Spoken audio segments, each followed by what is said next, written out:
Assalamu alaikum. Hello everyone. Welcome back to my another video. In this video, how to remove extra line space in Excel. Okay. Now see this table.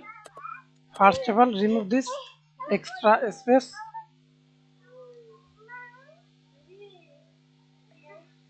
Control Z. Special. Select blanks. Right click mouse. Delete. Okay. And remove extra space. Select full table. Go to home tab. Find and click replace and select here now space on 2. Select firstly space on, now replace all. Again select space on, replace all. Okay, now say this, remove extra space. Thanks for watching video. Please subscribe to my channel, like, comment, share.